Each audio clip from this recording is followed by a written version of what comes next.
Hello দোস্ত, চলো আবার আরেকটা ভিডিও নিয়ে এসে গেছি। ওদেরকে বলেছিলাম আমি আগের ভিডিওতে, আজকে নেক্সট ভিডিওতে গাড়ির ডিটেল রিভিউ দেবো। তো কি আর রিভিউ দেবো, সবই তোমরা অলমোস্ট জানো। যারা বাইক কেনারই ইচ্ছা থাকে তারা অলরেডি জানো। তাছাড়াও তাও আমি বলছি, আমি সব কিছু, all everything is good. Pick up থেকে শুরু করে সব কিছুই ভালো। আর ডিটেল রিভিউতে সবচেয়ে মেন ডিটেলস হচ্ছে একশো 150 Pulsar N 150 and Pulsar N 160, যেটা সিঙ্গেল সিট, আমারটা সিঙ্গেল সিট। আর নতুন বাজাজ একটা 160-এর সিঙ্গেল সিট বার করেছে। তো দুটোর মধ্যে দুটোর ডিফারেন্স কি আর কোনটা নেওয়া তোমাদের জন্য বেস্ট অপশন হবে? তো আমারটা অলমোস্ট, আমার গাড়িটা 1,46,500 পড়েছে। লেগ গার্ড মেগ গার্ড সব এক্সেসরিজ দিয়ে আমার গাড়িটার প্রাইস পড়েছে 1,46,500। আর তোমরা যদি 160টা নিতে চাও তো ওটার প্রাইস তোমার পড়বে অলমোস্ট 56,000, ওই 10,000 টাকার মতো বেশি এক্সট্রা। কিন্তু ওটা এক্সট্রা জিনিস কি আছে? এক্সট্রা তো ওটা তোমরা পেয়ে যাবে, পিক আপ বেশি পেয়ে যাবে, আর সিসি 10 সিসি বেশি পেয়ে যাবে, আর কিছু এক্সট্রা সেরকম কিছু নেই। আর এটা, আর লুক থেকে শুরু করে এভরিথিং ইজ সেম। হ্যাঁ, কিন্তু তফাৎ কোনটা নেওয়া তোমাদের জন্য ভালো অপশন, এটা হচ্ছে সবচেয়ে 160 না 150। প্রথমত প্রাইসে তোমাদের 10,000 টাকা সেভ হবে, এটা আর ওটা। দ্বিতীয় সবচেয়ে এটা মেন, মাইলেজ। দেখো আমার কাছে পিক আপ অতটা ম্যাটার করে না। হ্যাঁ, 160-এর পিক আপটা আমার 150 থেকে একটু অবভিয়াসলি বেশি, 160-এর পিক আপ। কিন্তু এইটার যা পিক আপ আছে, নর্মালি আমি এখন গাড়ি চালাচ্ছি 5th গিয়ারের, এই নর্মাল পিক আপে আমার 90-70, মানে 80-90 পিক আপ উঠে যায় নর্মালি। পিক আপে হালকা আমি ঘুরিয়ে রেখেছি, তবে 80 আমার উঠেই যাচ্ছে।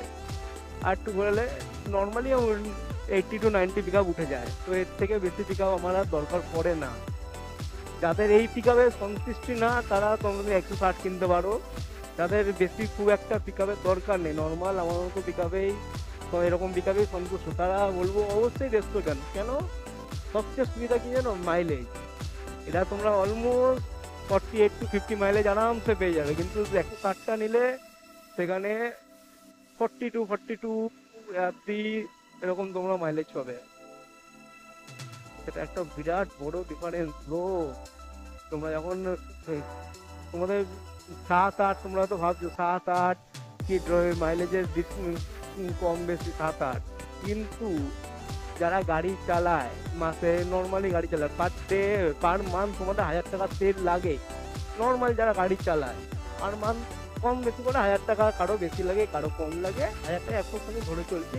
1,000 টাকার তেল যারা লাগে, তাদের ভাবো মাসে তোমরা 70 থেকে 80 কিলোমিটার এক্সট্রা চালাতে হবে 1,000 টাকার তেলে। তো সেই হিসাবটা তোমরা করো, তারপরে ভেবে চিন্তে গাড়ি কিনবে যে 160 কিনে। হ্যাঁ, তোমরা যদি এবার 160-এর টপ মডেলটা কিনতে চাও, সেটা আমি বলবো অবশ্যই কেন, কেন ওটা ওটা প্রাইস যাই হোক, প্রাইস অলমোস্ট 20,000 টাকা মতো বেশি আমার N 150 থেকে। কিন্তু ওটা সিঙ্গেল সিট পেয়ে যাবে তোমরা, sorry single seat, dual seat পেয়ে যাবে তোমরা। প্লাস ওটা up shock and down golden কালারের পেয়ে যাবে। তাহলে সবচেয়ে ওইটা ভালো লাগে হেডলাইটটা।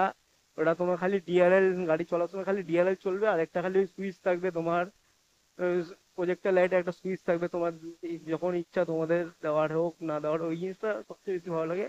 আমারটায় তা নেই, আমারটা গাড়ি স্টার্ট হলেই প্রজেক্টর থেকে শুরু করে সবকিছু চালু হয়ে যাবে। তো এই হচ্ছে বেসিক দুটো গাড়ির মধ্যে ডিফারেন্স। 160-এর টপ মডেলটা অনেক কিছু আরো এক্সট্রা আছে, এটা আমি এই মুহূর্তে আমি জানি না। কিন্তু হ্যাঁ, 160-এর টপ মডেলটা নিলে তোমরা অবশ্যই নিতে পারো। কিন্তু সিঙ্গেল সিটটা যদি কেউ নিতে চায় 160, তাদেরকে আমি বলবো 150টা। যাদের পিক আপের অতটা প্রয়োজন নেই, 150টা ট্রাই করার জন্য। চলো, বাই।